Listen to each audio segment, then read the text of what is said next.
Je compte sur vous pour balancer effectivement chaque épisode à au moins un contact ou deux, histoire de lancer la propagande autour de CKR, hein, le podcast préféré de vos podcasteurs préférés. Likez, n'hésitez pas à vous abonner et à commenter pour nous rappeler que vous êtes là. En tout cas, c'est vraiment un kiff de pouvoir vous retrouver. Il y a le Tipeee si vous voulez donner de la fort. Franchement, si vous pouvez pas vous participer à hauteur de 1 euro par mois, je trouve ça déjà énorme. Vous êtes là un peu plus de 500 à m'écouter en live ce matin, mercredi 12 novembre à 11h03. Partagez le lien à une personne que vous connaissez en disant hey, frangin, je sais que toi t'es à 5-6K par mois, mets un petit 5 euros par mois s'il te plaît, pour moi, parce que moi je peux pas le faire. Si chacun fait ça, on peut soulever des montagnes. On peut soulever des montagnes, proposer enfin notre comité, notre think tank, notre loi CKR, l'outil Ziteo qui va nous permettre de pouvoir retrouver les extraits plus rapidement. Et franchement, moi, ça me ferait plaisir de pouvoir bosser même avec certains cracks qui sont là depuis le début et qui sont très actifs, qui m'aident de ouf. D'ailleurs, big up à tous les cracks qui sont là, que ce soit les modos, merci beaucoup. Celles et ceux qui soutiennent depuis le début dans les commentaires sur le Discord, sur le Telegram, qui m'envoient des vidéos régulièrement et tout. Franchement, tous les gens qui commentent et tout, merci 1000 fois. Je vous vois, on se sait. Et on se retrouve d'ailleurs, dans Tout le monde le sait, le samedi 29 novembre.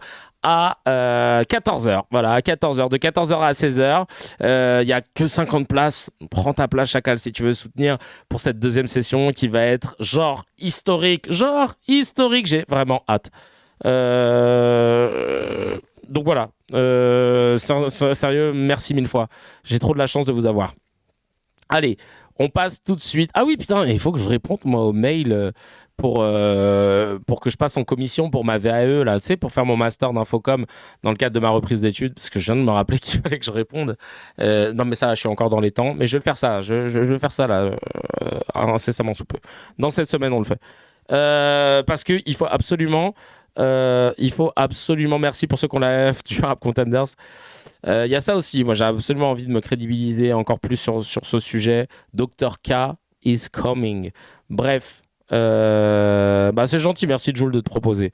Parce que j'avoue, il y a 1000 trucs, oh là là. Et puis, bien sûr, il faut lâcher un billet. Hein. Ah, ils sont chiants. Les mecs, pour m'accompagner sur parce que donc, pour celles et ceux qui débarquent peut-être, qui n'avaient pas entendu, je reprends mes études. J'ai un bac ES, moi, que j'ai passé il y a moult temps déjà. J'ai toujours adoré la sociologie. C'est pour ça aussi que je me suis bien entendu avec Dr H quand je l'ai rencontré en 2013 et que j'ai beaucoup bossé avec lui sur Rendez-vous, sur Canal+, sur mon spectacle Mise à jour.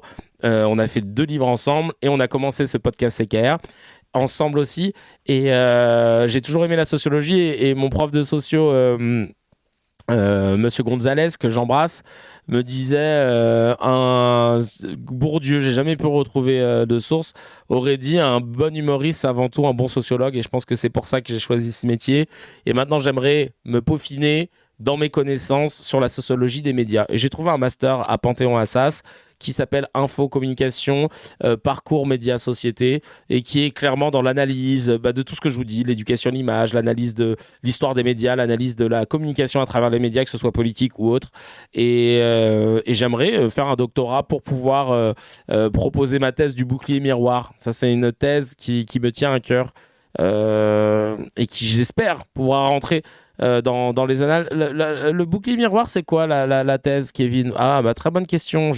Ma théorie, c'est quoi? C'est qu'en gros, la théorie du bouclier miroir, c'est de dire que plus une cause est défendue de façon perçue comme excessive, moralisatrice ou agressive, plus elle déclenche un rejet, non pas de la cause elle-même, mais de sa défense. Et ce rejet est alors interprété comme une attaque contre la cause, ce qui radicalise les défenseurs, et il y a une boucle comme ça, de tension qui s'installe, alors même que les positions de fond sont souvent proches. Voilà, j'ai tout un truc là-dessus et j'aimerais pouvoir le théoriser parce que ça expliquerait beaucoup de tensions actuellement dans la société. Et une fois que tu l'as, en fait, c'est surtout à destination des médias, c'est de se dire comment tu pètes cette boucle pour éviter de créer ce clivage. Donc, on va parler de Nicolas Sarkozy. Nicolas Sarkozy, oui, c'est vrai que c'est clair, tout le monde le sait, c'est un peu de la sociologie appliquée. Ah oui, c'est vrai. C'est vrai. Nicolas Sarkozy a été libéré de prison et placé sous contrôle judiciaire. Il a été condamné en première instance à 5 ans de prison dans l'affaire du financement libyen de sa campagne. Et il ne sera resté que 20 jours au final. Pour rappel, le mec qui avait volé un Yop a fait plus de prison que lui à Nantes. Comme il était récidiviste, il a été condamné à 2 mois de prison ferme. Voilà. Et on va regarder, du coup, comment en ont parlé nos médias préférés et notamment comment en a parlé Pascal Praud. Musique angoissante, c'est parti. Bonjour à tous et bienvenue en ce 11. Ah non, il met pas la musique, Vous êtes peut-être chez vous aujourd'hui, jour férié. Merci d'être à l'antenne d'Europe 1 jusqu'à 10h et sur l'antenne de CNews jusqu'à 10h30. La Cour d'appel de Paris a reconnu c'est bon, il y a la musique. Que Nicolas Sarkozy n'avait rien à faire en prison et que la détention provisoire n'était pas justifiée. Mais alors pourquoi le tribunal correctionnel de Paris avait-il prononcé une peine d'exécution provisoire le 25 septembre ? Chaque citoyen se pose la même question et constate que la justice traite Nicolas Sarkozy comme elle ne traite aucun prévenu. C'est quoi ce plan depuis tout à l'heure ?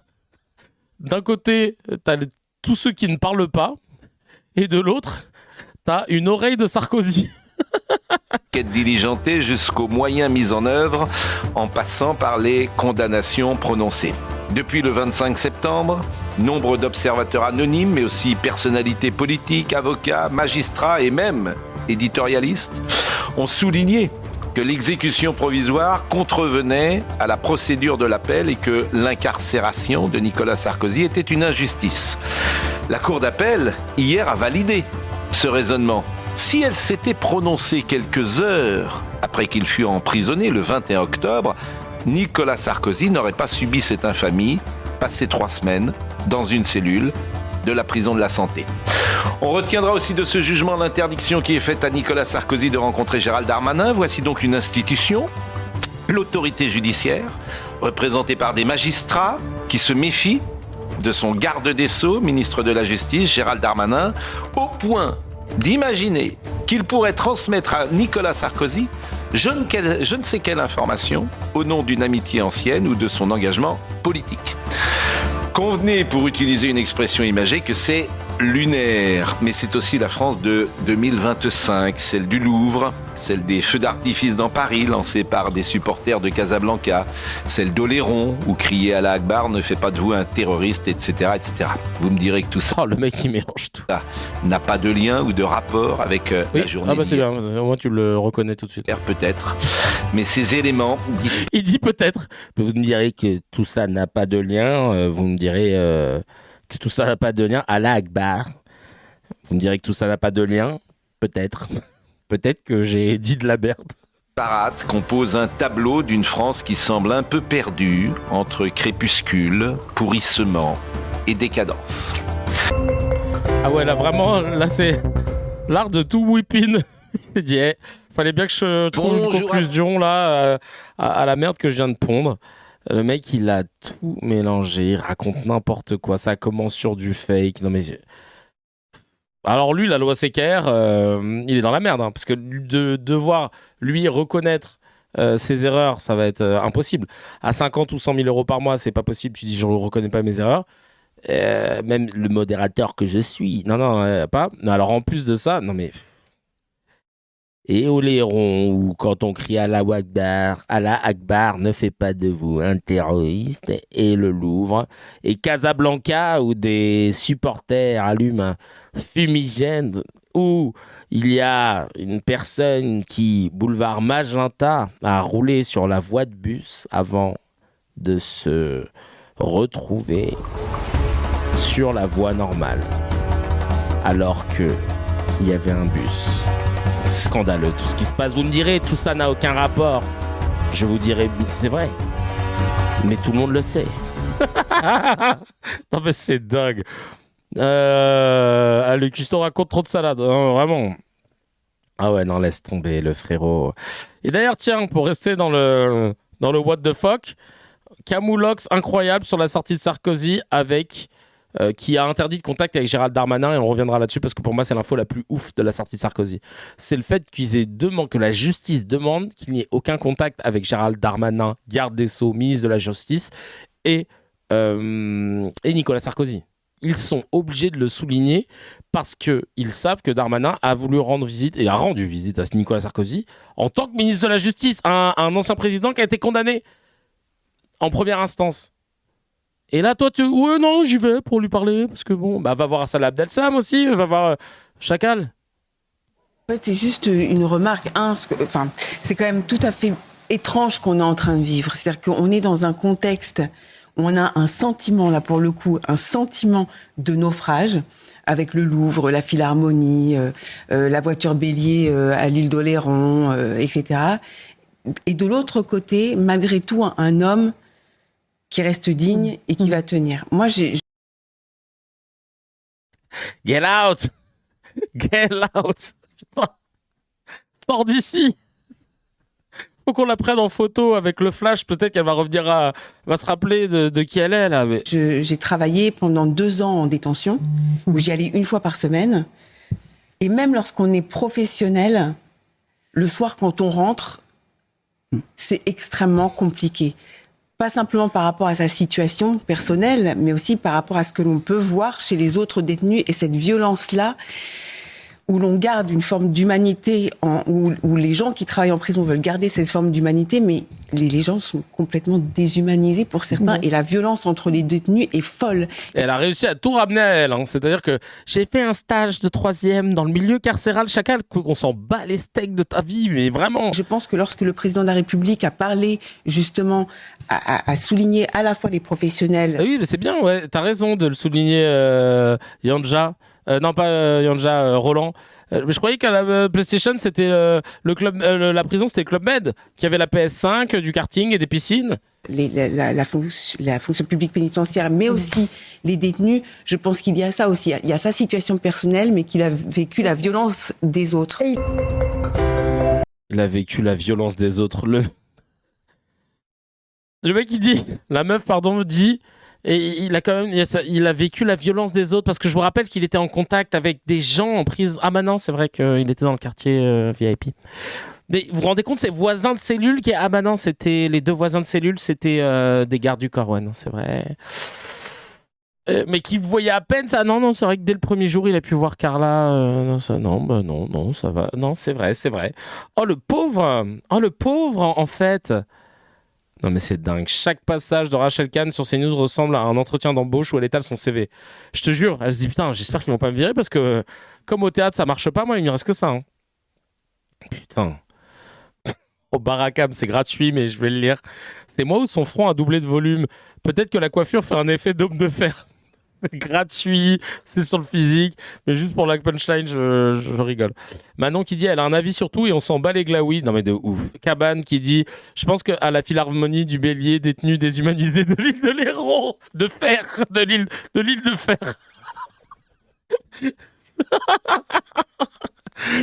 Oh, purée de pommes de terre. Oh là là.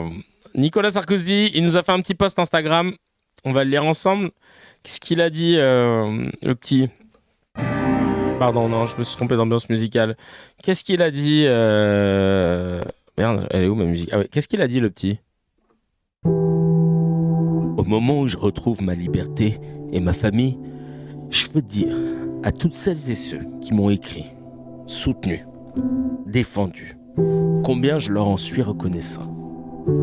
Vos milliers de témoignages m'ont bouleversé et donné la force de supporter cette épreuve. Le droit a été appliqué. Je vais maintenant préparer le procès en appel. Mon énergie n'est tendue que vers le seul but de prouver mon innocence. La vérité triomphera. C'est une évidence que la vie enseigne.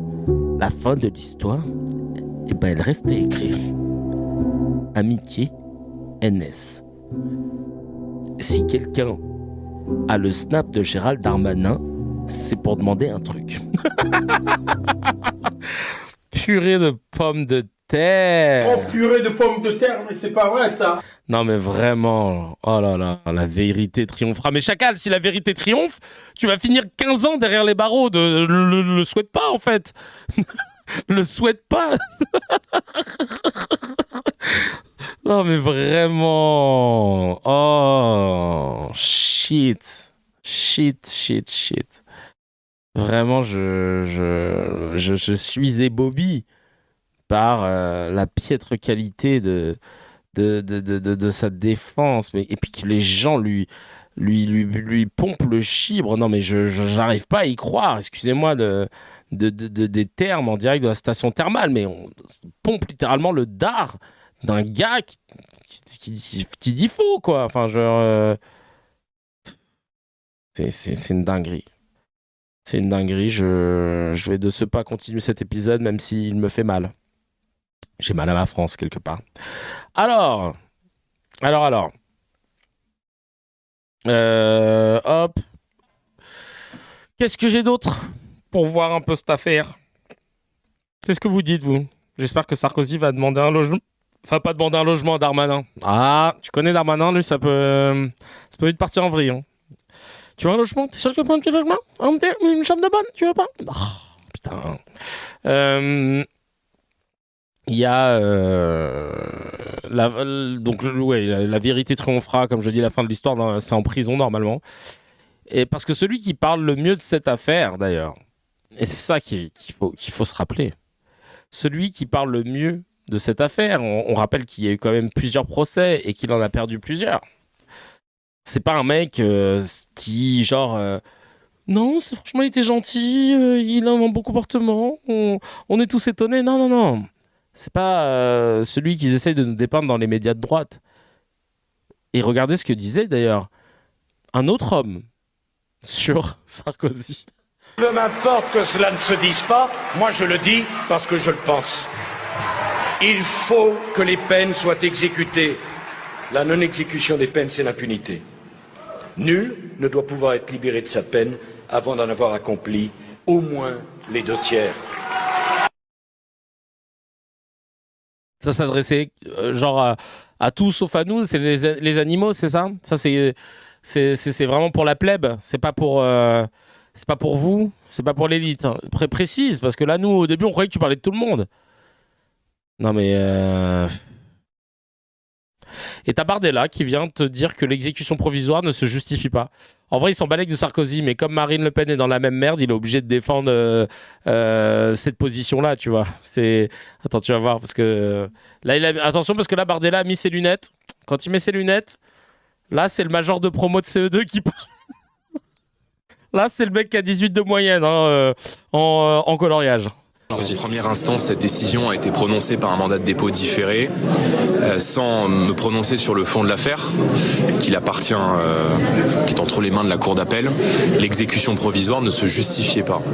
Voilà, parce que si il y avait un risque de fuite, alors il ne fallait pas prononcer un mandat de dépôt différé, mais un mandat de dépôt tout court. Donc je crois qu'il y a eu derrière cette exécution provisoire la volonté d'humilier en réalité Nicolas Sarkozy.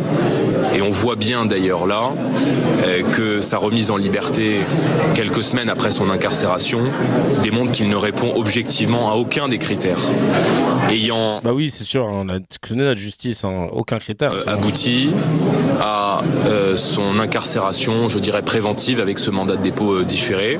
Je n'ai pas lu le document, donc je ne pourrais pas me prononcer sur la décision qui vise Gérald Darmanin, mais il me semble que Gérald Darmanin n'est pas concerné par l'affaire, et donc je trouve que cette décision est très étrange.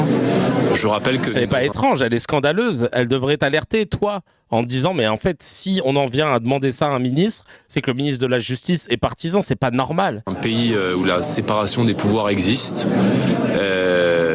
et en l'occurrence, je trouve cette décision étrange, oui. Le RN, si vous aviez un doute, voilà, toujours à sucer les élites. Hein. Voilà, c'est passionnément Léchage de fiac des élites, passionnément bourgeois, passionnément classiste, passionnément nous c'est les puissants, on en a rien à foutre des gueux parce qu'on n'a jamais eu de gueux dans notre parti à part les quelques gens qui votent pour nous et en fait ils ne vous respectent pas. Et si vous regardez toutes les décisions qu'ils prennent, tout ce qu'ils votent ou tout ce qu'ils ne votent pas, c'est juste de la droite bourgeoise blindax qui pur jus, ni plus ni moins. Bref, c'est pas parce que tu mets des lunettes qu'on te prend pas pour un abruti, Jordan, je te jure. Et donc, toujours le Jordan major de promo de CE2 qui continue de pas comprendre. Il continue de pas comprendre pourquoi on l'interview, mais il y prend goût. Et c'est ça qui est marrant. Et t'as quand même Darmanin qui s'est pris une balle dans cette histoire et pas qu'un peu. Parce que c'est dingue ce truc-là. Pour moi, c'est le fait à retenir de la libération de Sarko, c'est ça. La justice interdit à Nicolas Sarkozy d'entrer en contact avec le ministre de la Justice, Gérald Darmanin, et de quitter le territoire, ok. Mais là, il y a Seydiba qui nous dit sur X, il faut mesurer l'ampleur de ce fait. La justice a dû interdire à Sarkozy de parler avec Gérald Darmanin. L'attitude du garde des Sceaux a été jugée si légère, si irresponsable, qu'il mettait en danger l'intégrité même de la procédure. C'est historique, c'est honteux, c'est Darmanin. Donc voilà, c'est important de le rappeler, parce que c'est ouf en fait pour moi, c'est ouf. Nawila, Today, tu nous dis quoi ? Ça a l'air d'être basé. Non, en droit, lors du jugement, l'exécution est décidée car il y a un risque de récidive. Et à ce moment-là, l'appel n'est pas matérialisé. Mais quand l'appel est enclenché et la procédure valide, d'où les 3 semaines de délai, alors on demande une remise en liberté sous un autre facteur qui est le fait de se représenter ou pas. Donc les deux décisions sont basées sur des critères différents. Eh ben, merci beaucoup pour ces précisions. Bisous à toi, Nafta. On enchaîne. Avec quoi là ? J'ai quoi sous le coude là pour parler de ce gars et de comment on en a parlé dans les médias. Donc concrètement, c'est la libération de Jésus-Christ là, dans les médias. Et puis la vie reprend pour Sarkozy. Hein. Hier, regardez, il était dans le 16e arrondissement. Et vraiment, quelle indignité. Regardez cette indignité. Il rentre dans un resto, tu vois. Applaudissements, quoi. C'est-à-dire que les écoutes illégales, les trafics de facturation pour financer ta campagne, l'association de malfaiteurs, de tremper avec des bails, enfin Kadhafi avec son beau-frère qui a tué des gens, machin. Non, regardez, les bourgeois ils sont contents. Bravo d'avoir niqué les pauvres. Que justice soit faite. Non mais vous allez tous pourrir en enfer, ça va être tellement drôle. Attendez, on faisait partie des gens bien, je comprends pas. Ça a pas l'air d'être le paradis ici. Ah, j'ai déjà bouffé là-bas. C'est pas mal. C'est très cher surtout. Vaut mieux que tu te fasses inviter. C'est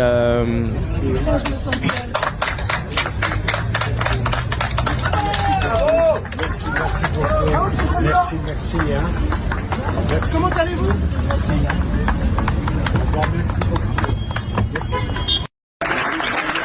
Ça me dégoûte. Non, c'est pas le Phuket, ça. C'est vers Porte de Saint-Cloud ou Porte d'Auteuil, je sais plus. Je sais plus comment ça s'appelle. Mais putain, ça me dégoûte. C'est Paris Match, évidemment, qui avait les images, mais ça me dégoûte. Franchement, c'est... Il fait chaud, dis donc, là-bas. Oui, donc oui, si c'est Paris Match, c'est Mimi Marchand, ça pue la mise en scène. Des riches qui applaudissent, un riche qui a échappé à la prison. Il y a un problème de motricité, le multirécidiviste. Il a un problème de motricité, le multirécidiviste, parce qu'il a carrément une démarche en mode canard. Désolé pour les canards qui, eux, n'ont pas été condamnés par 2 fois, nous dit Louise. Et grâce à tout ça, on sait à quel point il est riche aussi, parce que hier, le journal Le Monde écrit un peu avant sa libération, le premier moment pénible pour Nicolas, quand il a été jugé, c'est de détailler ses revenus et son patrimoine. Ils sont obligés de faire ça quand on est accusé. Et En 2023, donc Sarkozy a perçu 4,54 millions d'euros. Bien, 637 000 euros de salaire. Je sais pas ce qu'il fait dans la vie. 152 000 euros de retraite. Pardon. Un salaire et t'as la retraite en même temps, toi. Je ne comprends pas, là, cette ligne, déjà. Il a perçu 637 000 euros de salaire et 152 000 euros de retraite. Vraiment, quand t'as un salaire, la retraite, tu l'as pas encore. Enfin, chacal. On est où, là ? 1 331 000 euros de capitaux mobiliers et 2 340 000 euros de revenus non commerciaux. En 2024, il a déclaré un patrimoine immobilier net de près de 9,9 millions d'euros. Et il affirme que ses salaires provenaient de son cabinet d'avocats dont il est fondateur et copropriétaire depuis 1998, ainsi que de ses conférences. Ses revenus non commerciaux venaient selon lui de son rôle de conseiller pour plusieurs entreprises, tout en évitant de citer le groupe Accor ou le groupe Lagardère et ses médias contrôlés par Vincent Bolloré. Et ouais, là, sa retraite de... Mais non, mais la retraite de président, elle est trop. C'est-à-dire que tu as été président 5 ans, tu as une retraite de... Tu prends 152K en une année. Pour 5 ans de taf. Tout ça grâce au vol de la présidence en plus. Sachant qu'à partir du moment où tu as été condamné et tout, normalement, ça va sauter. Et puis tu sais que tu vas pas le foutre à la rue. Mais par principe, tu ne donnes plus l'argent des Français à quelqu'un qui a été condamné plusieurs fois. Et qui a trompé les Français. On peut pas accepter ça. Encore une fois, un privilège de monarque qui n'en finissent plus dans ce pays qu'est la France. Ne vous étonnez pas si ça sort la guillotine, les chacals. Vous étonnez pas si ça sort le grec guillotin. Non mais sérieux. Et le RN et chez Nu, qu'est-ce qu'ils ont dit de tout ça ? Les malfaiteurs associés, c'est le compte Riel Marcel. Les malfaiteurs associés du RN qui soutiennent le malfaiteur Sarkozy. Association de malfaiteurs au carré. C'est parti. Un mot sur la remise en liberté de Nicolas Sarkozy. Hier, 3 semaines après son incarcération pour sa condamnation pour association de malfaiteurs, vous lui avez écrit plusieurs fois, vous l'avez dit à la presse. Il vous a répondu pendant son séjour en prison ? Il m'a pas répondu pendant son séjour en prison. Il m'a fait répondre par des gens que nous avons en commun. Je crois qu'il avait reçu mes courriers. Je crois qu'il avait touché. Moi, vous savez, je pense qu'il faut manifester de la solidarité aux gens lorsqu'ils sont en bas, lorsqu'ils tombent, lorsqu'ils sont abîmés. C'est facile d'avoir des paroles sympathiques pour des gens lorsqu'ils sont en haut de l'affiche. Moi, ma philosophie, ça a toujours été, en tous les cas, d'être accepté comme tu es, d'avoir un mot de sympathie pour les gens qui traversent des épreuves. Je l'ai fait eu égard à l'histoire. J'ai quitté Nicolas Sarkozy il y a bien longtemps. Oui, je pense qu'il s'en bat les couilles de chez nous. C'est pour ça qu'il ne l'a pas répondu. Chacun, je m'en fous de toi. Et l'UMP, il y a bien plus longtemps encore, et sans regret, parce que je pense que ce parti s'est perdu. Mais c'est pas parce qu'un parti politique comme l'UMP et les Républicains s'est perdu depuis longtemps que je ne devais pas manifester ce que je considérais comme être une injustice qui avait été faite, qui était l'enfermement de Nicolas Sarkozy, qui me semblait tuer toute présomption d'innocence et tout recours à la juridiction d'appel. Merci. Il n'a pas eu un coup dur, comme tu l'as dit, c'est un malfrat. Oh, vous savez, on a tous des petits coups durs de temps en temps dans notre carrière. Parfois, ça peut arriver que, tu sais, le petit coup dur, quoi. Tu sais, voilà, hop, je détourne des fonds libyens. Petit coup dur classique. Tu sais, hop, sans faire exprès, je me retrouve à mettre sur écoute un juge. Voilà, je gonfle des factures pour me faire élire et dépasser le seuil autorisé pour des élections. Enfin, vraiment les trucs du quotidien, tu sais. Voilà, petit coup dur, quoi. J'ai aidé à tuer plus de 100 personnes. Voilà, je veux gracier un terroriste. Non, mais les petits coups durs du quotidien. Vraiment, c'est ça qu'il faut, c'est ça qu'il faut rappeler. Continuez de voter pour le RN. Vraiment, là, ceux qui font ça, vous vous rendez même pas compte. Je crois qu'ils n'ont pas la teneur de la dinguerie que c'est. Eux, ils voient juste non, mais c'est vrai qu'il y a des immigrés, ils travaillent pas, machin. Non, mais chacun, regarde, eux, ils s'en battent les couilles de toi. Si tu fais partie de la classe populaire ou de la classe moyenne, ils en ont strictement rien à foutre de ta gueule. Ils sont juste là pour faire avancer leurs pions, et les pions, c'est les pions des pions de classistes, élitistes, tout simplement. Et que la justice. Alors attendez. Et que la justice. On a Barbara Lefebvre. Et que la justice. Qui va parler. Attention, c'est parti. Désolé pour les yeux. Hop, on écoute. Et estimé qu'après tant d'années d'acharnement sur M. Sarkozy, et n'ayant pas réussi à aller au bout de ce qu'ils voulaient. C'est-à-dire, ils l'ont condamné dans l'affaire Bismuth, etc., mais ils n'ont pas pu dans l'affaire Bettencourt. Donc, ils ont eu tellement d'obstacles.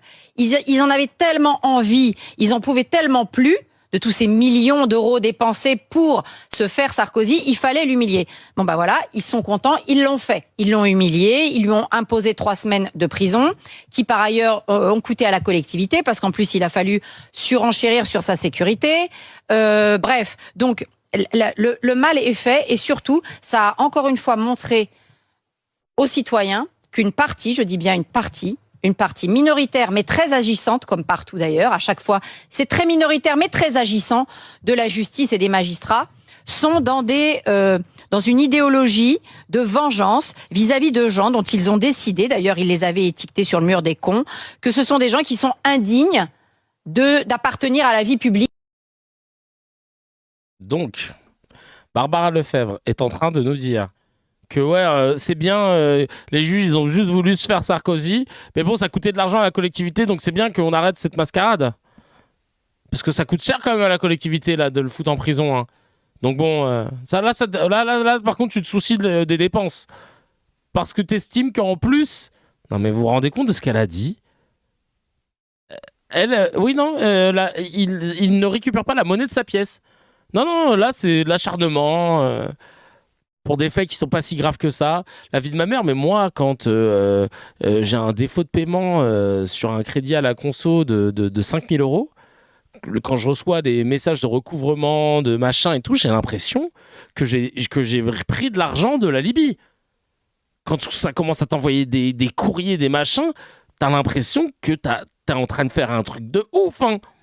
T'as l'impression que là, t'es en train de couler la moitié du pays. Et quand c'est vraiment le cas, non mais faut arrêter, ils veulent se le faire. Mais frère, elle n'a aucun élément sur cette soi-disant minorité, sur cette soi-disant acharnement et soi-disant activisme sans aucune base factuelle. Et c'est ça le problème. Loi CKR, tu affirmes quelque chose, va falloir que tu le montres, va falloir que tu le prouves, sinon ça dégage. Non mais... T'inquiète, il commence déjà à récupérer des couverts sans préavis. Non, mais c'est une dinguerie. Et c'est vrai, en plus, ça c'est... Ah bah, j'ai vu, hein. Ouais, je l'ai vu, hein. Il commence déjà, là. Même moi, là, ma banque m'a dit, oui, il faudrait que vous nous envoyiez vos documents pour voir pour vos découverts et tout. Ah bah, pardon, depuis quand Non, mais t'inquiète. Alors là, on a un autre angle de vue des susboules qui... excusez-moi de la vulgarité...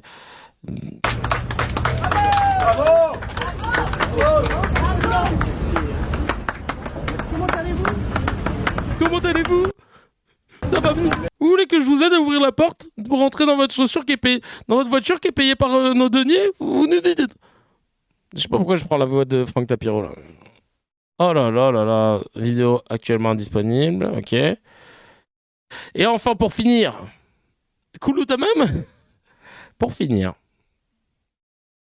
je vais vous lire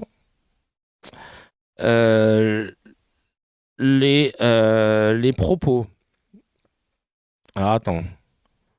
D'une avocate, maître Naïri Zadourian, que j'embrasse, qui est une pote.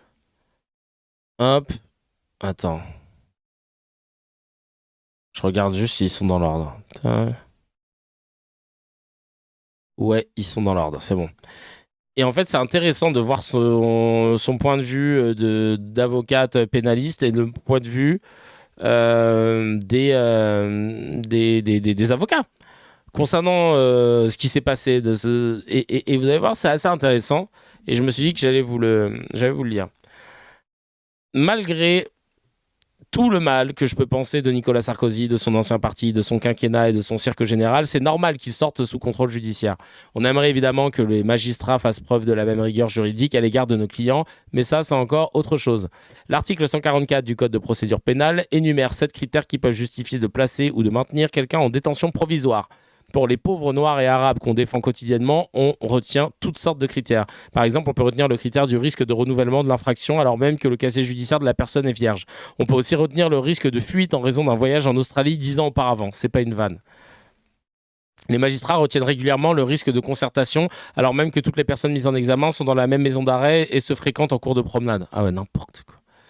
Encore plus cocasse, parfois on retient le critère de la nécessité de protéger la personne mise en examen, alors même que cette même personne a fait l'objet de violences en détention.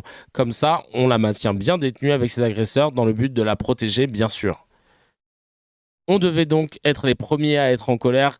On devrait donc être les premiers à être en colère quand on entend que l'avocat général a été capable de requérir la remise en liberté. Ces mêmes avocats généraux qui vous donnent envie de quitter la profession en sortant de la salle d'audience. Mais il est aussi vrai que Nicolas Sarkozy ne peut pas disparaître dans la nature, contrairement à d'autres. On a déjà tous entendu que le confort financier de notre client constitue un risque puisque ça pourrait lui permettre de fuir en avion, par exemple, au cas où l'aéroport n'aurait pas le fichier des personnes recherchées à disposition. Non mais même, qui va dire à Sarkozy, tu bouges pas ? Le mec, il peut te filer un billet, chacal, enfin, c'est un monstrueux, on a vu, il a les moyens. Aussi fortuné soit-il, s'il y a bien une personne qui ne peut pas aller aux toilettes, prendre l'avion, aller au restaurant, demander des financements à des dictateurs libyens discrètement, c'est bien lui. Le placement sous contrôle judiciaire a pour but de garantir que la personne se présentera devant la juridiction qu'il convoque. Et on sait pertinemment qu'il n'y a pas de doute à ce sujet. Donc c'est logique qu'il sorte en attendant son audience devant la cour d'appel. Maintenant, si on peut faire preuve de la même rigueur juridique à l'égard des pauvres qu'on défend, on veut bien manger des yaourts jusqu'à la fin de notre vie. Et personnellement, j'ai hâte que Nicolas sorte parce qu'il y a 84 000 autres personnes détenues qui attendent qu'on parle d'elles. La semaine dernière, un détenu s'est pendu au centre pénitentiaire de Beauvais. La direction avait été prévenue du risque par son codétenu, mais personne ne l'a écouté. On ne les compte plus à Fresnes ailleurs. Ou ailleurs. Il y a 84 000 personnes détenues qui n'ont pas de fanatiques pour leur envoyer des virements, des policiers pour assurer leur sécurité, un nom pour garantir leurs droits. Nous sommes plus proches d'eux que de Nicolas Sarkozy. Et Maître Eolas qui dit « J'ai adoré ça ». C'est donc possible pour le parquet général de ne pas s'en rapporter, voire dans un moment de vertige, de ne pas s'opposer à une remise en liberté, mais carrément de la requérir. J'ai l'impression d'avoir vu la Vierge. Parce que le parquet général requiert la mise en liberté sous contrôle judiciaire de Sarkozy. Donc en fait, c'est ça le souci. Le souci, c'est que c'est pas qu'il soit sorti, Sarkozy, enfin moi ça me pose un souci à titre personnel, mais en soi, c'était possible. Et le parquet l'a fait. Mais quand tu penses à tous les autres cas de gens qui n'ont pas le nom de Sarkozy, qui n'ont pas la couleur de peau, qui n'ont pas la classe sociale de Sarkozy, et qui pourtant ne représenteraient pas de danger parce que avant ça ils n'avaient pas de casier judiciaire comme le précisait Maître Nadourian. T'as envie de dire pourquoi les autres vous avez refusé alors que lui c'est passé crème. Et c'était vraiment important pour moi de conclure là-dessus. Il est sorti sur la base de quoi? Il n'y avait plus de yaourt. Oui, ils lui ont retiré son bracelet parce qu'il avait plus de 70 ans. Non, mais en fait, il y a trop de choses. Et donc, c'est important de rappeler tout ça. Chacal, si tu as kiffé l'épisode, appuie sur abonne-toi, mets un petit j'aime et clique sur la cloche, ça fait plaisir. Pour voir l'épisode en entier, c'est sur la chaîne CKR Replay que ça se passe. Il y a le lien dans la description et évidemment, l'épisode en entier est disponible sur toutes les plateformes de podcast, Spotify, Apple, Deezer.